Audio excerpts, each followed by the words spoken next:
My midwives are always like, you have no swelling. What are you doing? And I always tell them, I'm like, I am dead serious. I work on my fascia. I work on my fascia. And so my fluid is just free flowing. I really try to avoid kinks in the hose, which, like, if you have tight fascia, restricted fascia, that's going to be a kink in the hose. That is going to affect your lymphatic system.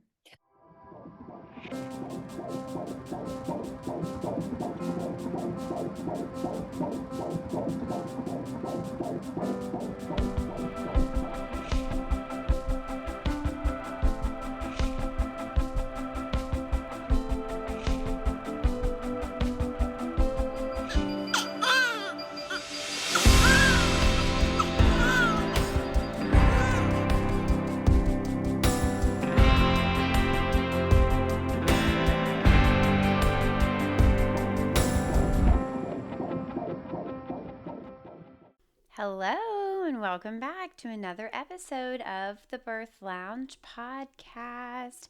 Happy November, you guys. I know it may feel a little bit early, but I wanted to go ahead and give you a heads up about our Black Friday sale, because this is one of only 2 sales that we do every single year. And I want to be super transparent with you.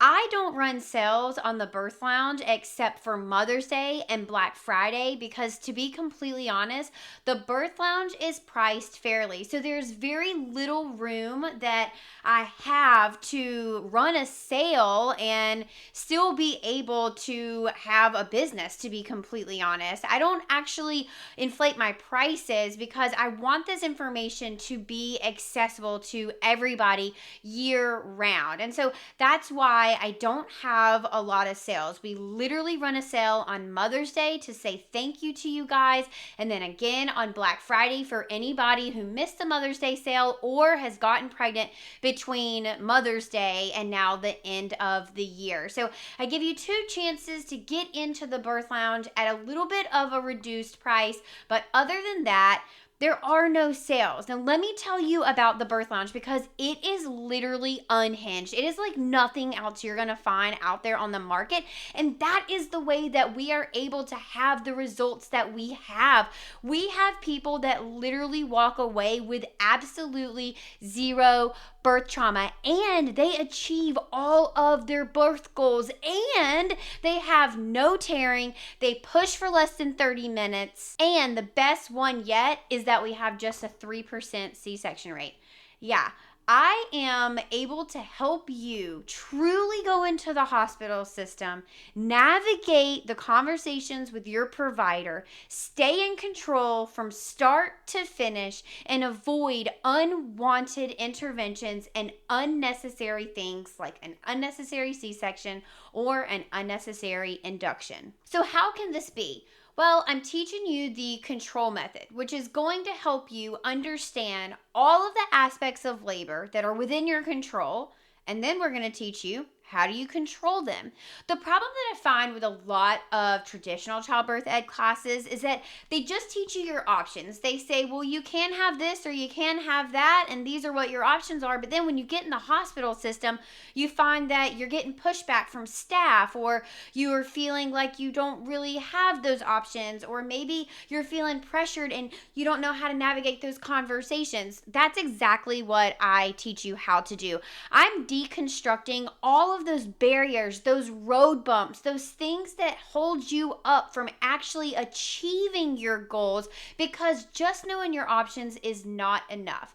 The Birth Lounge is a comprehensive course. So when you go with the Birth Lounge, you will not need any other form of preparation when it comes to preparing for your birth. Inside the Birth Lounge, you are going to learn stages of labor, the ins and outs of navigating the hospital system, how to engage in respectful collaborative conversation with your medical team, pain relief options, labor positions, pushing positions, how to reduce tearing, how do you avoid things like induction, C-section, and unnecessary interventions? And finally, how do you advocate for your goals so that you can say yes to the things that matter to you? You can request alternatives when that's appropriate, and you can decline things that don't feel good to you.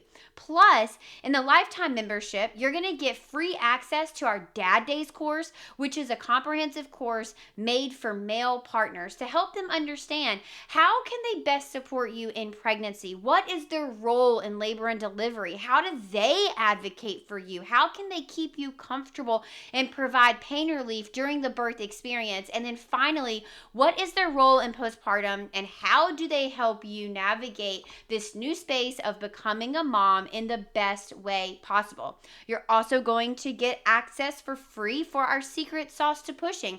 This is where I teach you how to achieve those results I talked about in the beginning, pushing for less than 30 minutes, avoiding tearing, and really understanding what muscles to engage to properly push your baby out. First of all, your pelvic floor does not push your baby out. That lady needs to yield out of the way. So what muscles do you use? That's exactly what I'm teaching you in the secret sauce to pushing. And yes, I'm teaching you how to push with an epidural and without an epidural. Don't worry, I don't really care how you birth your baby. I want you to be equipped no matter what pops up in your labor because this is your birth. I want you to choose how you want to do it. My job is to make sure that no matter what choice you make, you feel empowered in doing that. You're also going to get one of my number one downloads, which is our scripts for advocacy. This is an entire packet of the most common conversations that you're going to face in labor and in the end of pregnancy that often start you down this slippery slope of handing over your control. Not only do I provide you with the evidence to have these conversations, but I'm actually giving you the words to have these conversations, i.e. the scripts for advocacy. In addition to that, you're going to get all of my PDF guides, partner guides, epidural guides, induction cheat sheets, and my brand new Birthing Your Big Ass Baby course where I step you through the actual data of truly evaluating whether your baby is going to be quote unquote big or not. What does ACOG say? What does the AAP say? And what are the true medical recommendations when it comes to suspected macrosomia, i.e. a big baby? I think you might be surprised to learn that less than 1% of all babies in the US are born truly meeting the criteria for macrosomia. So why are inductions and C-sections so common? Well, that's exactly what I'm teaching you in the Birthing Your Big Ass Baby course, and I'm going to teach you how you can decline those if they don't feel aligned to you. And finally, probably my favorite perk of the lifetime membership is you get a box that is handpicked by me, curated to help you have your best birth possible. This is a birth box that includes all of my favorite things, not only that I have used for the last 10 years to help women achieve their best birth, but the same tools that I'm using in my own birth. Things like a TENS unit, a rebozo, a comb for pain relief, self-care items, breastfeeding items, and so much more. One of my favorite things is actually the fuzzy socks. I love them. They're so soft. Oh my gosh. This box is packed with goodies. It's worth over $120, and I'm sending it to you because I want you to be equipped to have the absolute most glorious and joyous birth experience that you possibly can. And I know that you can't do that without having the proper tools. And so not only do I teach you how to use those in the birth lounge, but I'm gifting them to you because I want them to be part of your birth bag. So for 5 days only, on November 24th through the 28th, you will be able to take advantage of our lifetime membership and $150 off. You can visit thebirthlounge.com/join to take advantage of this special Black Friday deal. Again, 5 days only, November 24th through the 28th, using code BF25 at thebirthlounge.com/join. Again, that code is BF25, 5 days only, thebirthlounge.com/join. Do not miss out on this. If you miss this sale, you'll have to wait till Mother's Day. I genuinely cannot wait to help you have your best birth possible. I'll see you in the lounge. Bye. On to today's episode. Do you know what fascia is? We actually have fascia all in our bodies. It connects everything. It's actually this thin, stretchy layer of connective tissue that covers and supports every single muscle, bone, organ, and nerve in our body. It's kind of like this spider web, if you will, that holds everything in place. And your fascia can actually become hardened in some cases, and it can become really stretched out in some cases. Actually, if you think about diastasis recti in pregnancy, you know how the coning happens in your belly as your abs separate to make space for your growing baby. Well, that is the connective tissue, the fascia between your abs being stretched because, well, that one has kind of a purpose. But if we live a life where we are ignoring our fascia, it can actually kind of cause us problems. Because when fascia gets too tight or stuck from stress or injury or poor posture, believe it or not, it can cause things like stiffness, pain, and limited movement. Keeping your fascia really healthy and supple through things like stretching, hydration, and movement will help your whole body stay flexible, balanced, and strong. When we think about overall well being, I think most people's brains go to exercise and eating healthy and maybe even getting enough outside time, sunlight, even weightlifting for some people. But how many of us actually think about working our fascia? I know for me that this is relatively a new idea that has come about in the last 18 to 24 months. And so, if you're anything like I am, and fascia doesn't automatically come to your mind when you think about your general health and well being, then today's episode is just for you. Now, today's guest is a little bit different than our traditional guest because she is not a medical expert or a fitness expert or a nutrition expert. Instead, she's a blogger. She's the founder of Violet Fog, and that's also how you probably know her from Instagram. Katey Yurko brings health and wellness topics to all of us regular gals every single day. She makes this information accessible so that we know our options and helps us explore easy ways to implement this. One of the things that she has taught me, and she so famously is known for online, are cactus arms. Now, I'm not going to try and explain what those are without a visual. So, if you want to see what cactus arms are, head to her Instagram. There are a million examples on there. And if you just hang out in her stories every single day, she puts out these really lovely reminders to love on yourself, to do self massage, to keep your fascia supple, to do cactus arms, to keep that neck pain away. And that's exactly what I wanted to have her on the show today to talk about. I wanted to understand, how is fascia involved in circulation and lymph flow? How do our daily habits and movements help keep fascia hydrated and healthy? What are the most common causes of fascial damage and restriction? Plus, what kind of evidence-based therapies exist for restoring your fascia, and how can you tell if the pain or stiffness that you're experiencing is actually coming from fascial issues? And if that's true, what kind of professionals out there exist that we should be connecting with in order to help restore our bodies? Now, if you haven't listened to episode 364 with Dr. Christopher Motley, you might want to take some time to do that now or after this episode, because Katey's information and Dr. Motley's information go hand in hand together absolutely beautifully. In today's episode, we're going to talk about lymphatic drainage, our posture, beauty and health, and the benefits of dry brushing. This is an episode that has immense benefits for anyone who is pregnant, but also those who aren't. So whether you're trying to conceive, thinking about expanding your family, or you've just had a baby, this is an episode that you will absolutely learn something.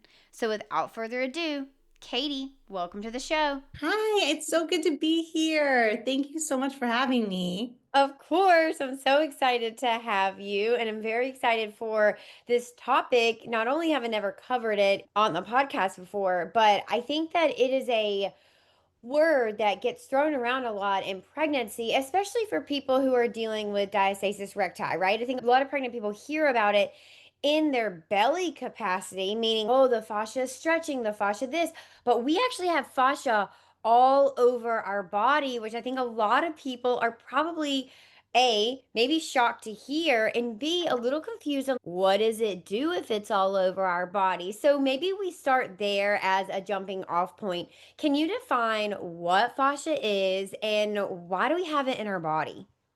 So fascia, it's three-dimensional, first off. A lot of people think of it as just the encasing of our body. If you think about a sausage, you know how it has the casing and that holds its structure? Yeah. That is what fascia is. But a lot of people think it's just that, oh, it's what gives us our shape, our structure. And it's true, but it's also three-dimensional. It is bobbing and weaving throughout our entire body, carrying fluid, helping with structural movement, helping our body communicate this part to another. It's so important. It works hand in hand with lymph. And healthy fascia, you feel really good. When your fascia is not that healthy, you start not feeling that great. And what would unhealthy fascia look like? So unhealthy fascia, it's more dry, more sticky, more rigid. Fascia is really interesting. I think of fascia as one of the most, I mean, all of our organs are alive, but I think of it as extremely alive, constantly talking to us, to our nervous systems.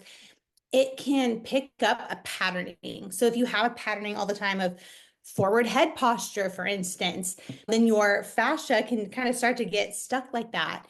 And so, yeah, fascia, unhealthy fascia, dry, sticky, not a ton of movement. Healthy fascia is very hydrated, it's slippery, it's very pliable. That's how Okay. I look at it. And so when you have unhealthy fascia, are we thinking limited mobility, aches Yes. and pains, things like that? Yes, definitely. And I even go into, I think, unhealthy fascia. There's truly no scientific proof that shows emotions are stored in fascia, but there is scientific evidence that we have a mechanoreceptors with our fascia, that our fascia is full of nerve endings that are talking to our brain all the time. And we can scientifically prove that when we get stressed out, not only does it tense up our muscles, it tenses up our fascia. And I believe emotions and fascia are heavily tied together. Yeah, that makes so much sense. I mean, we're all kind of familiar with the book, The Body Keeps the Score, right? And Yeah. we know that your body does actually respond to the emotions that you're feeling. And there are ways to move that through. So you just mentioned the lymphatic system. We've recently had an episode with Dr. Christopher Motley on, and he talked all about the lymph system. So how is our lymphatic system and our fascia connected? So this is the way that I think of it. And I'm not, and I've studied fascia for a really, really, really long time. I'm not an expert, but I am someone who I'm kind of mad scientisty about Yeah. it. It's just an area of research that I just have enjoyed so much, and it's benefited me so much in my life to understand it. But when fascia is tight, it can really affect the fluid channels in the body, and that's your lymph. And so if your fascia is open and moving and your fluid channels are doing great, your lymphatic system is thankful for that because it can clear out waste way more effectively. And so I even think, like, for myself, I was very worried about swelling Oh, in pregnancy. And I have a little bit like in my hands. I've always had poor circulation and lymphatic movement in my hands. It's always been something I've had to work on even before pregnancy. When I remember getting pregnant, I'm like, this is gonna be bad. Like my hands, I was worried about my feet. And one thing I've really worked on is not just my lymphatic health, but a lot of self-massage, hydrating my fascia in my legs, my arms. And I have done so well with swelling. My midwives are always like, you have no swelling. What are you doing? And I always tell them, I'm like, I am dead serious. I work on my fascia. I work on my fascia. And so my fluid is just free flowing. I really try to avoid kinks in the hose, which, like, if you have tight fascia, restricted fascia, that's going to be a kink in the hose. That is going to affect your lymphatic system. Okay, so what kind of things are you doing? Are you dry brushing? I assume like drinking a lot of water. Are you doing Yes. electrolytes? Are we doing certain stretches? What does this look like to actually support our fascia? So I'm always thinking like, how can I hydrate my fascia today? Which of course does start with hydration. Okay. And I do make sure that I'm getting in my minerals. I think that mineral health is super important. So I have a water-based electrolyte I like. I have a salt-based electrolyte. Like I'm very on top of that. I hate drinking water though. Like it's one thing that I have to I just hate drinking water, but I know it's so important. So I make myself do that. Movement will hydrate your fascia. And when I say hydrate the fascia, I really mean just getting fluid to the fascia. And ways you can do that again, hydration, movement, gentle stretching, also self massage. If you can learn myofascial release, I've done a ton of courses and I've attended workshops and everything. And there's so much free education out there that I don't think people take advantage of. You could just Google tight fascia in the calves, and there's myofascial release techniques. And it's like just a matter of just doing it. Just do it. Take 5 minutes and massage out your legs, massage out your arms, and the fascia just loves that. And do you need tools to do this? So are we looking at investing in like a foam roller or a dry brush, or is this something that we can do mainly with our hands so it's accessible to everybody everywhere? So a lot of people do love tools, and I'm not against tools. I have the tools, like I say, I love this stuff, but I will say he 95% of the time I'm using just my hands. And I really think it's just even that neuroreceptive feedback of my hands touching certain parts of my body. It feels very loving, and it almost is communicating to my nervous system as I'm doing it. I love you. I'm here for you. I'm in awe of you. You're so beautiful. Look at these thighs. They're so strong as I'm like massaging it out, like it's just, it's a very, I honestly think too, nothing guides better than your hands and the warmth of your hands as well too. Fascia loves heat. So I really think you don't need any tools, just use your hands. Wow, I love that so much. And I love the mantras that you partner with that as well, because I'm really big into just like loving on your body. And I think the way that we speak to ourselves and about our bodies and about ourselves matters so much. So, what a Much. fun little like daily routine to not only like physically work on your fascia, but also speak really lovely, kind, encouraging words into yourself. That makes all the difference. Oh, it makes so much difference. Definitely. Even posture work, because that's Okay. another way to hydrate keep your height.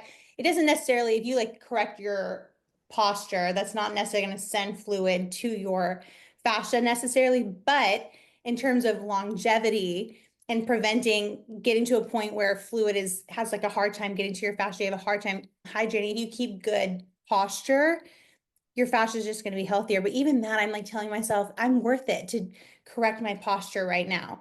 I'm worth it to, while I scroll, make my phone eye level instead of looking down. And it's little things like that make me do it. And if I do it, I get the result of healthier fascia. And is it really as simple as like bringing your phone to eye level and like when you realize you're hunching, straighten your back? What are some other things that you do, like lumbar support in the car comes to my mind? Yeah, I probably could do some lumbar support, but I don't. But in the car, one thing I really try to do, I note it, and I swear next time you're at a red light, look around, you'll see this. When people are driving and they have their hands on the wheel, they're often forward head posture. Like it's extremely rare that you actually see the back of their head against the headrest. And so I really do try to elongate my neck while I'm driving. And I'm not perfect about it. There's plenty of people who probably see me at a red light with forward head posture, but I think about it enough that I make enough self corrections throughout the day that I really do believe I'm working towards getting that muscle memory of having better posture. And it's weird when you first do it and you're driving, you put your head against the headrest and you raise up your head and elongate your neck. It's almost hard to do, or it feels very rigid and foreign. And that is a sign you got to do it way more often. But eventually, you keep doing it. Maybe you can leave a sticky note in the car. You will start to get more muscle memory. You'll start to build up even like some rhomboid strength a little bit. And it's worth the practice. Yeah, practice makes perfect, right? And everything new is awkward in the beginning. So if you're doing it and you're like, I feel super awkward, first of all, everything we start new is awkward. And second of all, look, other than Katie and I, no one else is looking around in our cars looking at your posture at a red light. Now, if you pull up next to us, we're definitely checking you, but otherwise, people are checking their phones, they're singing, they're tuned out, Yes. they're debriefing from their day at work. Like, no one is paying attention to you. So do the awkward thing because it'll pay off for your body later. It will totally pay off. Yeah. Okay. So are there certain foods that are better for our fascia, or I guess on the opposite end of that spectrum, foods that maybe are not supportive of our fascia or our lymph system? So I really do always go back to mineral rich, nutrient dense, Okay. whole foods. It's a really boring answer, but I think we all know our bodies getting in as much food that it's like grown in the ground or you can pronounce it type things. Like I really think that it goes back to the basics with it. And of course, there are a lot of theories out there. This food is really good for fascia, but at the end of the day, I've listened to so many experts speak on fascia, and they all just say just keep a really healthy, nutrient rich diet and stay hydrated. That's their main thing. There are my acupuncturist, she loves talking about fascia as well. And her main thing is she's just eat foods that are very hydrating. So she's all about watermelon and things like that. But she's also funny because she's like, but I don't want you doing smoothies because she doesn't believe in cold drinks, Oh, But yeah, I think like a lot of just foods full of water can really help, especially if you don't get in enough water, period. But yeah, and then I think making sure that you get in enough protein, it's just so important just for structural integrity of the body. I'm not one to overdo protein though. I feel like it's having a moment. a moment and like for a while I was trying to do 120 grams a day and my kidneys really suffered, did Oh, not do well, which even if you tie that to fascia, it's like kidneys, fluid balance side to fascia. Like I'm always connecting all the dots. So for me, yes, I get enough protein, but I don't mega dose it, that's for sure. yeah. Okay. So, do you think that if someone is either not getting enough or they're getting too much protein, that could lead to the swelling because now we have aggravated that lymph system and your fascia and your kidneys? It's so tough to say, but I do know with protein epigenetically, like there are people where they just don't process protein as well. Like it's way more likely for them to start even producing ammonia in their urine. And too much protein for a lot of people can be very taxing on the kidneys. Now, of course, the people who are very pro, like high protein, say if you have healthy kidneys, that won't happen. But the fact of the matter is, there's a lot of people with extremely healthy kidneys. They're getting their EGFR tested, they're getting their fluids tested, their electrolytes, their sodium, all of that. Very healthy kidneys go on an extremely high protein diet, and then their numbers start to decline. And I just do think fluid balance, yeah, in the body is extremely important. It's like also, like I said, another reason to keep your fascia healthy because you don't want kinks in the hose, especially if you're having a fluid balance problem. So I'm not saying that super high protein causes fluid imbalance. I'm definitely, for the record, I'm not saying that. But I Yeah. am saying just pay attention to your body how it's reacting. If you change your diet in a really big way, try to get some health data before and after so you can compare and get some numbers. I just think it's super important to do. Sure, and all of our bodies are different. I think there's this big fad online to be like, follow these strict numbers, and it's that may work for your body, but it really may not work for my body. And all of our bodies Totally. really do require really individualized, tailored care. So I think that's really Yes. important. Around here, we always say test, don't guess. This is another place, you guys, where I'm just going to remind you like, test, don't guess. Don't find somebody online that says you need X amount of protein and then just follow that blindly. Like, really pay attention to what your body needs. Katie, what was that test that you just talked about? The EFGR, EGFR? EGFR, yeah, it's basically just how well your kidney. It's like the classic standard test of how your kidneys are doing, but they'll also test other things like creatinine, urea. If you can get like the electrolyte fluids, sodium, potassium, all of that's chloride, that's amazing. EGFR is one that I really do focus on though throughout the year, just because I've had bladder issues my entire life. Okay. And so the kidneys and bladder are super connected. And so I always want to make sure that my kidneys are doing really well. So anytime I can get a snapshot of how my kidneys are doing, and I'm very neurotic. I pay attention to everything that I'm ingesting in my body and doing just so I can compare and contrast health data of what's working for me and what isn't. So, yeah, in EGFR, there's a place here in Austin. It's called Better Way Testing. It's like a finger prick test. Oh, okay. It's So it's not a amazing. urine test. No, it's not even a urine test. I just get it done with my blood work. And then I love that I don't have to go get the big needle. We're very lucky here in Austin that we have it FDA cleared and everything. It's not like the Theranos scandal. Oh, It's yeah. much different than that. But it's so easy to do and it's affordable. So I get that done. I get blood work done through them probably every 3 to 6 months. Oh, wow. Yeah. Okay. So just like really keeping tabs.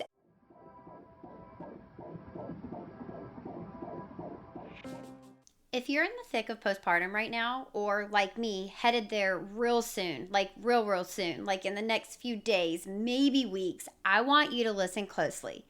There is one thing that has helped me feel like me again in pregnancy and is a must have in postpartum, and that's Cozy Earth. When your body is healing, your hormones are doing acrobatics, and you're covered in spit up and milk by 10 a.m., slipping into luxurious bamboo pajamas that feel like a hug from heaven, total game changer.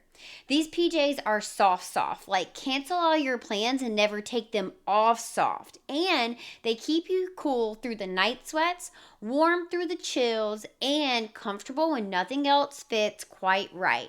Plus, they feel like a hug, but a hug in all the right places and loose in all the places that you don't want to be compressed. And if you're spending more time than ever in bed, feeding, bonding, crying, hey, no judgment, then your sheets better be working as hard as you are.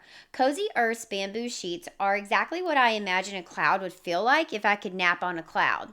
No overheating, no scratchy fabric, just pure breathable softness that actually helps you sleep deeper, whenever you can catch those rare moments of sleep.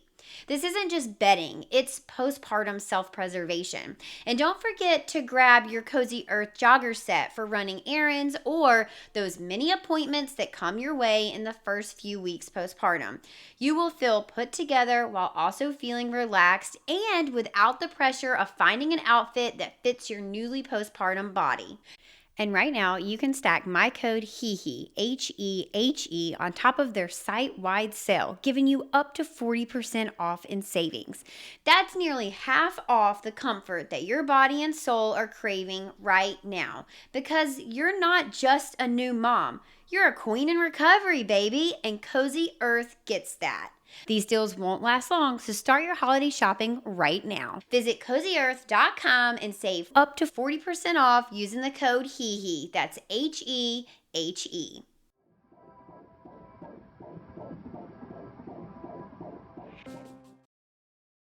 Have you noticed a difference in kidney function or anything like that in pregnancy? Okay, so not as much kidney function in pregnancy. I really expected that because it's so common. Oh, I will say I've had so many other blood markers change in pregnancy that scared me a little bit. Like oh. my cholesterol for the first time is very high, which I guess can actually be pretty common in pregnancy. And a lot of women afterwards, they give birth, their cholesterol starts to go down. But I've just been like seeing that one creep up and I'm like, oh man, I'm not eating so healthy. This is what is going on. But my functional medicine doctor, she said, it's all good. This is common. I have Hashimoto's. And Oh. so I track my antibodies, my TPO antibodies, and I will say it's the highest they have ever been, ever in pregnancy, which can be a little bit scary because you worry that it can be attacking the baby. Thankfully, everything so far shows like the babies are very healthy. But what sucks is there's not too much you can do to bring down antibodies when you're pregnant because all the herbs and everything that I would use before was a little bit iffy in pregnancy. So I've just been doing things like red light on the thyroid and all that, but I've been able to bring it down because my antibodies jumped all the way to 800, which was crazy. Wow. Yeah, that is high. I know. And then of course my endocrinologist is, there's nothing you can do. You're fine. I'm like, no, I'm gonna figure out something to do. Like I'm not just accepting this. Like, I'm gonna do red light, like red light on my thyroid. I'm gonna get very regular about selenium. All that. And he's like, all right, you can try it. We'll see. And I was able in 1 month to bring it down to 400. And I was Wow, like, hey, yeah. dude, we're more in charge of our health than we think. Totally. That's one of the main themes around our community is just you can take control at any moment and you don't need anyone's Yes. permission. And if you're not satisfied with an answer that you're getting, look elsewhere. Take a left turn and go to the next practitioner or do your own research and make your own decisions. You guys, one fun fact for you is that a Brazil nut has like your daily dose of selenium in it. I think that's right. Let me check that really quick before I like put that out. Let me just make sure. It's so funny. Yeah, no, that's right. Brazil nuts are an excellent source of selenium. I thought so. So I don't eat Brazil nuts regularly, but every time I have them, I'm like, oh, there's my selenium. Oh, I'm doing good on selenium. Taking And good, it's just taking care of yourself. For yeah, absolutely. sure. And you don't need like a handful. It's just like one Brazil nut is enough selenium to satisfy, I think, what your daily dose is. Very easy things. We're not talking about a whole overhaul of your diet or your health plan or your beauty routine. Like really easy, simple tweaks. For sure. Yeah, do nice things for your body every day and tell yourself what you're doing. I'm always like, ah, I just took my selenium. I just took some NAC. This is so good for my liver. This is so good for my thyroid because I can be borderline hypochondriac at times. So I need to be reminding myself like, Katey, you got it covered. You're doing things. You're not like you did it. All right.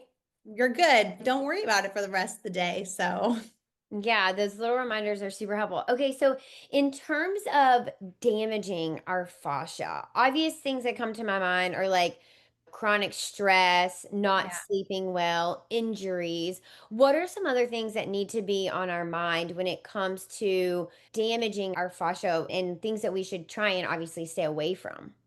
So, of course, there can be traumatic injury and things like that. If you have a C-section, that's going to damage some fascia. You can fix it, girls. Don't worry. Don't worry. You're going to be all good. But do know that can obviously, you're cutting into fascia. Sure. So, besides injury, though, I think chronic bad posture for sure can really And look at be. me like sitting up tall, I'm like, I oh know, no, crap, same with I me gotta too. sit up tall. It's so funny because like my friends online, they're like, I love your reminders because I'll always be like, correct your posture and say things like that. But I say it just as much for me. It's just we're in a world where we're so overstimulated. It's so hard to remember sometimes these very, very basic things. And I personally need reminders all the time. So like I have sticky notes. I just do weird stuff. Like I'm so ADD. I have so many tabs open all the time on my computer. And sometimes it's just to remind me to do something. Like right now, I'm not even kidding you. I have a fascia study up. And so when I see that, even if I haven't visited it for 10 days, I'm like, oh, posture. Okay, posture, go for a walk. So I do think chronic bad posture will hurt your fascia for sure. Because again, it goes back to fascia taking on this pattern. Okay, I have to overcompensate and do this. Like we're used to this forward head posture now. We're used to you typing with your elbows up like really high instead of a like 90-degree angle. We're used to shoulders coming up all the time to your ears. So the more you can break that pattern, the better. But if you get into a bad pattern of your shoulders are always touching your ears, you're sleeping in a way that's just you wake up, oh, that just really ached my body, and then not doing anything about it, it's going to affect your fascia. I do think like getting on top of good posture for sure, movement, gentle stretching, and rather what would damage your fascia is just not showing any love to your body. It's wild. I'll talk to girlfriends and I'll say, I know it's a weird question, but I'll say, when was the last time you massaged your legs? Like when was, besides just slathering on lotion, when was the last time you really massaged your calf and around your joints of your knee and you did some like light stretching? And they'll be like, I don't even remember the last time I ever did that. And I'm like, go do it. Go do it. It feels so good. Your body loves it. And is there any certain like specific technique that we should be using, or just like general like self-love and self-massage is enough? I think even just starting there for sure. I think like we really do need to learn to trust ourselves. Like again, I think we're so scared sometimes of getting this like technique absolutely correct. And I am a huge proponent of education. I'm a pay for lymph love clubs course every single month. Like I'm really big on education. However, I also think that sometimes we get so scared now because of social media of getting it so perfect that we just don't do it. Like fascia facial massage. I love doing that. And I think so many girls will not do it because they're worrying that they're doing it wrong when it's like at the end of the day, your skin and like muscles and fascia, it really just wants to be touched. It wants to feel heat. It wants to feel like just what can you do to lightly make it a little bit more pliable? But if you ever want to take it to the next level, or if you can, it's like invest in a course, do some like YouTube courses like here and there, commit, but then trust yourself. So there's this one woman, I actually want to join her course. Her name is, I think, Anna Faye or something. I think her course is like GST, Bodywork, something like that. But she's so incredible. And she's all about just a lot of people call it like fascia flossing, just stretching in very specific ways and like touching yourself in very specific ways. And from what I see, I think her platform is like very affordable. Like a lot of these things are honestly like $10 a month. Sometimes you can follow along like these 5 to 7 minute videos of these experts that are like, okay, and now we're going to release the shoulders. This is fascia. If you're really experiencing some carpal tunnel, this is what you want to focus on. There's so much amazing courses and tutorials out there that we can follow. My whole thing is just execute. Just do it. Just do it. Pick one thing. Don't overthink it. You have enough things saved on your phone. You have enough things. Pick one and execute. Yeah. Oh, I love that so much. That's probably the hardest part, right? Is like actually getting started. But what do they say? If you do something for 7 days in a row, then it's a habit. So if Yes. you can really just like maybe set an alarm on your phone for 7 days or 14 days and really get in the habit, it will start to be part of your morning wake up routine or what you do on your lunch break or your bedtime routine or your makeup routine or your shower routine. Like, as long as you start to incorporate it, then it will become a habit, which again, that incorporation is the hardest part. Oh my gosh, totally. Yeah. Have like little cues whenever, when you'll do your hair and you have conditioner in your hair and you're like, I want this conditioner to sit for 3 to 5 minutes because it's going to Yeah. do something. In that time, I will often just massage my legs. Even if I don't have lotion in the shower or anything, I'll just get conditioner and I'll just run my knuckles all over my thighs and my calves and I'll do some ankle squeezes and then I get it done and it feels so good. That is awesome. How do you feel about lymphatic drainage with putting your legs up a wall? That's something I've incorporated in pregnancy, and I found that it has helped me prevent swelling too. It's the best. I think legs up the wall. It's just not only is it so good for your lymph circulation, it's great for lower back. It's great for the nervous system. It's even good to shake up your brain. Like sometimes I will be scrolling for way, way too long. And I'm like, and the only way I can break it is that I have to do something out of the ordinary or like weird. So I'll just, all right, shake it up, get on the floor, legs up the wall. And it just changes everything. And then I don't really want to go back to scrolling. Then I'm done with my legs at the wall and I'll go cook or something like that. And don't you feel like your legs feel so much more energized after doing legs up the wall? Yeah, definitely. And I actually almost always do it right before bed, and then I will sleep with a pillow underneath my knees. And I feel like I just get much deeper sleep on the nights that I don't do legs up the wall.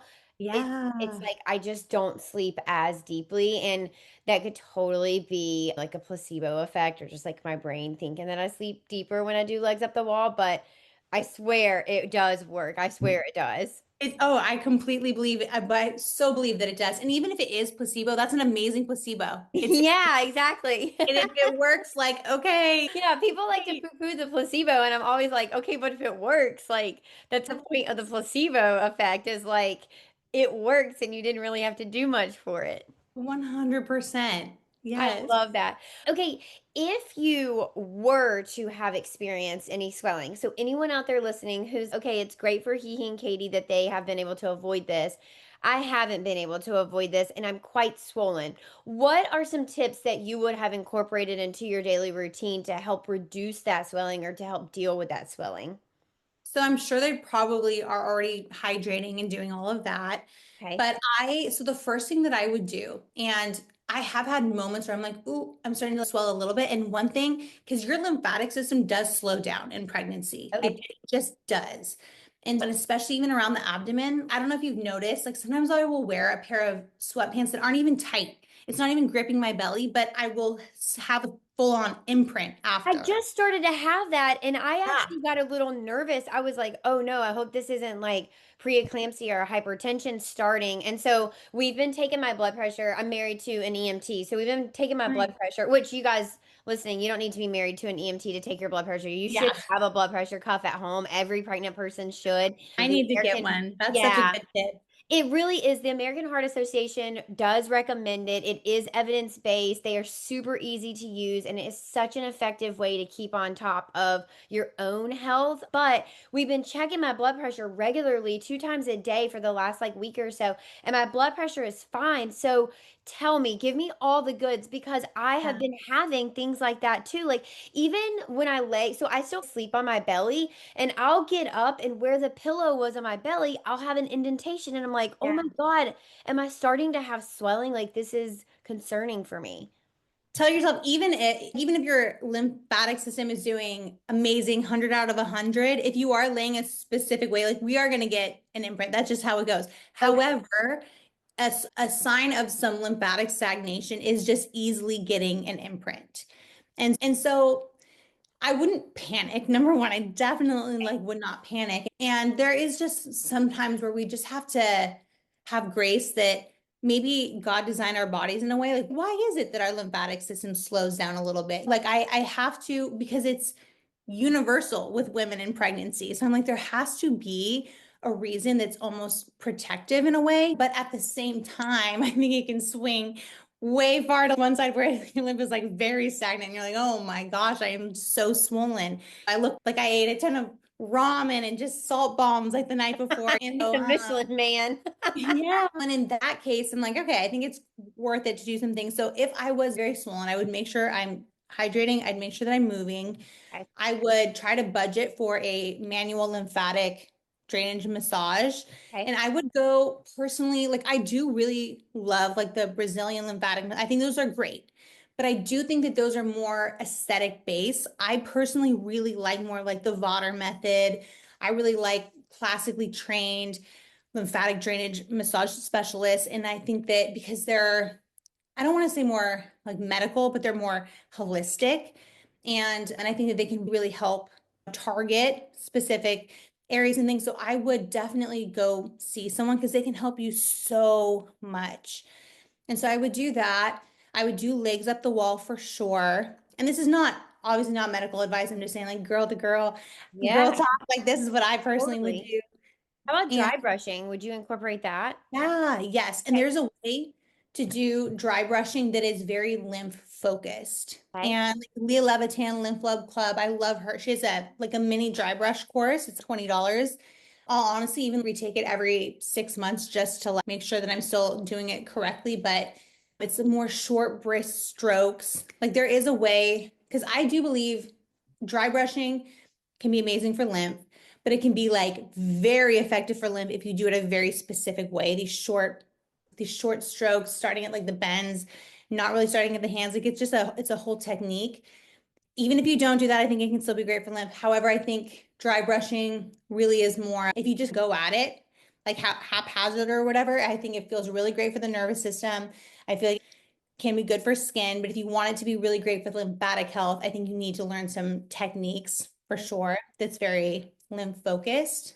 And I also will say, be careful of the dry brushes that are really strong, especially for your lymph. If you want it to move lymph, like you want a really soft bristle, like the tough ones. I have one and it's like ionic copper infused, whatever. And I like it. It's so stiff. I'm like, I will only use this 1 to 2 times a month for exfoliation. It's not one that I could use every day. But anyways, those are things that I would do. If I was swelling and I definitely blood pressure, I would take that. I'd probably see Is there protein in the urine? Just to make Okay. sure that preeclampsia is not a thing. And yeah, I think those would be the top things I'd focus on. Now tell us the difference between a water-based electrolyte and a salt-based electrolyte. Yeah, so it's really the delivery system. So of how you can get your electrolytes. So like the water-based one that I use, one that's fulvic and humic, and they're just natural substances and go straight into the cells. And it's not salt-based. And Okay. so salt-based, it still needs to be digested. And where water-based, it's a little bit more like straight into the cells. However, a lot of people would say, and there's so many differing opinions on this. A lot of people would say, but if you are at a point where you're like very much in need of electrolytes, like you're cramping right then, you're sweating, a salt-based electrolyte is a little bit more fast acting. Okay. So like when I go into labor, for instance, I'll have both. I'm going to have a little bit of Oh. water-based electrolytes in my water, but I'm also going to have my salt-based electrolytes, especially when I'm like full-blown cramping. I think I'm going to want that. Yeah. Cool. I don't think that I've ever heard the difference of that. And then I recently saw on your Instagram a reel where you had a glass of water and you poured some sort of syrup into it. It almost looked like caramel sauce and it like Yeah. sat at the bottom. Tell us about that. So that's phosphatidylcholine, and they also known it as PC. And basically, I love that because it's something that really helps the integrity of your cell membrane walls, your cell Oh, walls. okay. And it's like, I'm not kidding you, it's like brain candy, at least for me. I've taken it at night and been fine, but I really try to time it in the morning or the afternoon because I get such a wave of brain power when I take it, like just brain function. And it's really interesting because I have asked like a lot of the clients that I film and doctors that I have, what do you think of phosphatidylcholine? They all love it for just cellular health. And I just think at the end of the day, when you keep saying, but why, it's always like a cellular issue. Like our cells, that's the foundation of your body. And so I think it's one of the things that really just directly goes to cells. Cells love it. Cell membrane health. I think it's going to be a bigger thing, like that we're going to be talking about in the next couple of years. But yeah, it looks like just a little like a caramel sauce. I just pour a little bit in water and I drink it. And there's no, I don't think that there's really any studies. I try to look some up to see if it really does like help pregnancy like directly.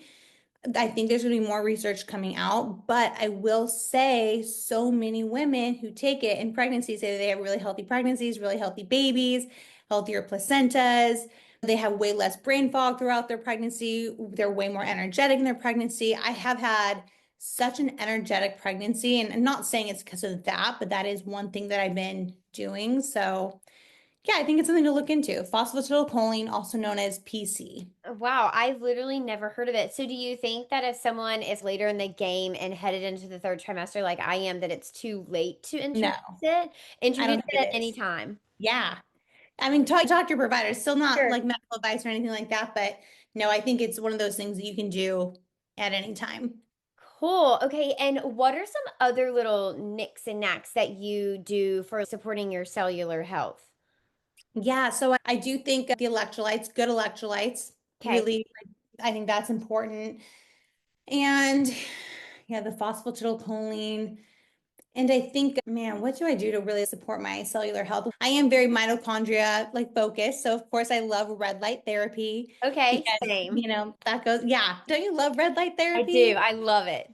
Oh my gosh. Are you using it on your face? Like, how are you using it? So I use it on my full body. I did see someone recently online say I'm not using it on my pregnant belly, and I thought, that's interesting because I am. I'm still using it on my belly. I use it on my neck area. I have a red light face mask that I can wear around, but I have what I use primarily is it looks like a big cube. It looks almost like a humongous Lego, and you plug it into the wall and you just turn it on. And I have a timer that I can set on the side of it. And then I just sit in front of it. And it's a time that I can listen to my meditations or I can manifest and I can think about and visualize my birth. I can practice my mantras.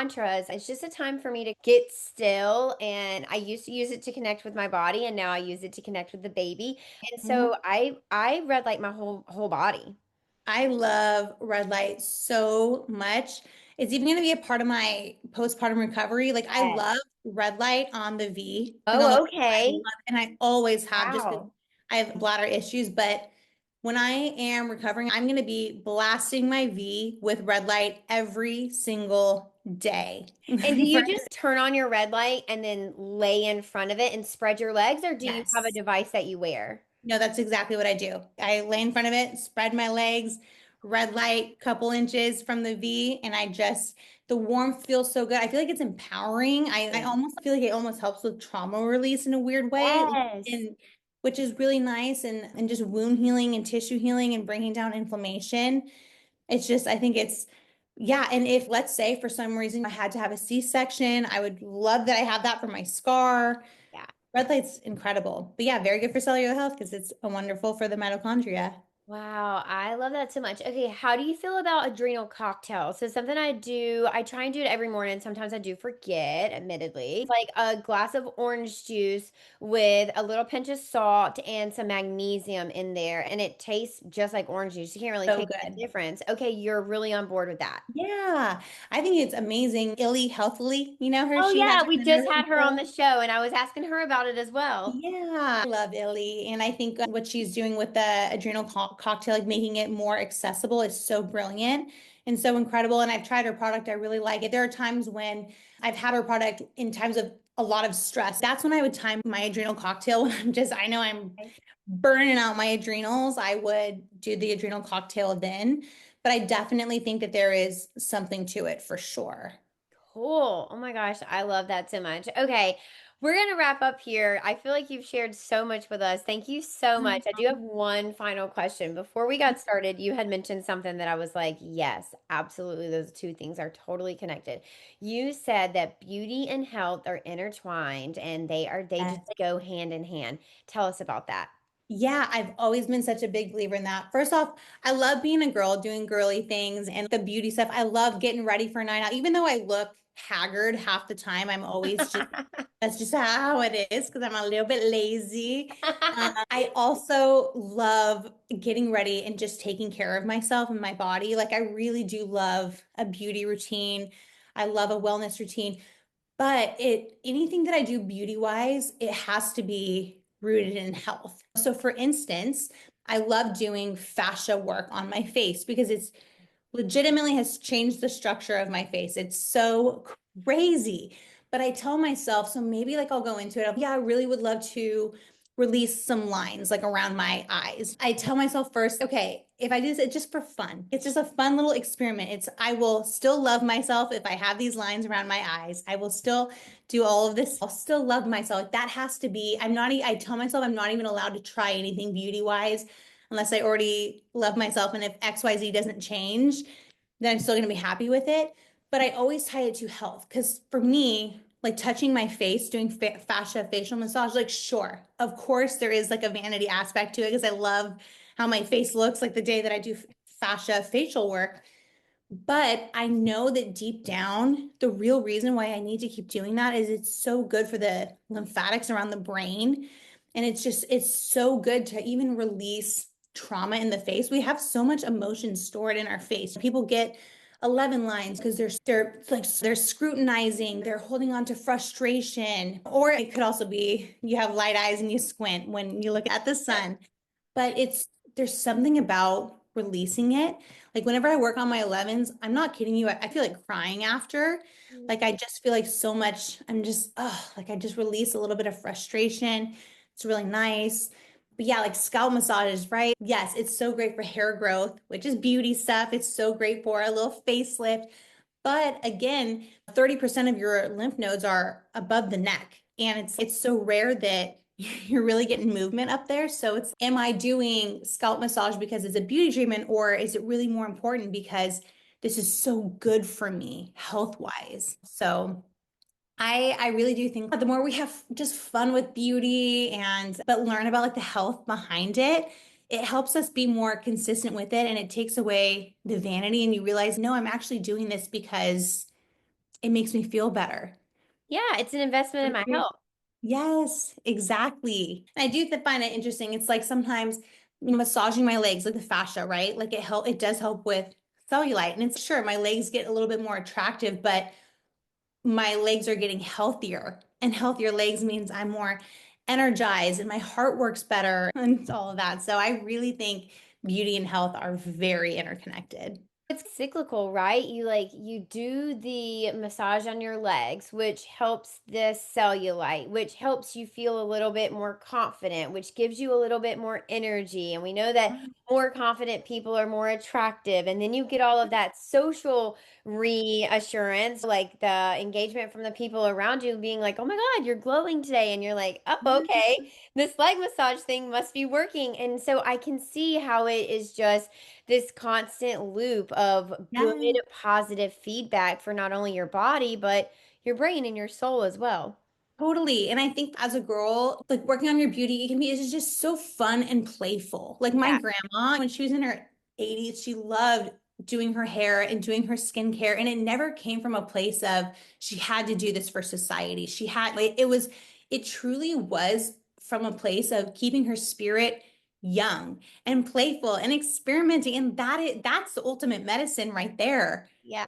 That is the ultimate life giver, to have just like a fun, playful spirit. And I think that that's not the only way to tap into that, but it is one way that we can Yeah. do it.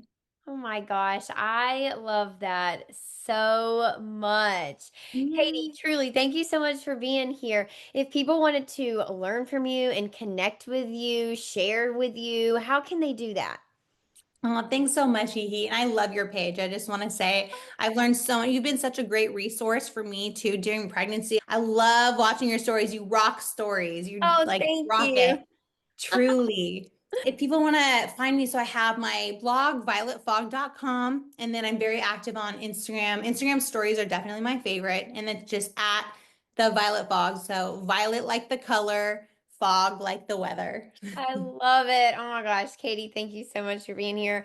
All right, you guys, thanks for tuning in today. I hope we gave you a little bit of information on how you could better understand what your fascia is in your body, the role that it plays, how you can support it, maybe some of the things that we were doing that weren't so supportive, and some tweaks that you can make in your daily, weekly, monthly, yearly agendas to better support your body so that you can have that young kid like spirit forever.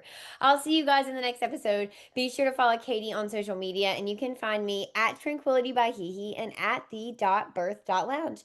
Until next time, head to your app store and download the Birth Lounge app for evidence-based childbirth education and data-driven postpartum support delivered straight to your phone. Bye. Thank you so much for tuning in today. I love hanging out with you, and it is an honor to be your go-to gal when it comes to preparing for your baby. If you've enjoyed today's episode, please leave a 5-star review and tell others why they should be listening to the Birth Lounge podcast too. You deserve to have a birth that you love with a provider that values your autonomy and respects informed consent without all the trauma that you so commonly hear about on social media.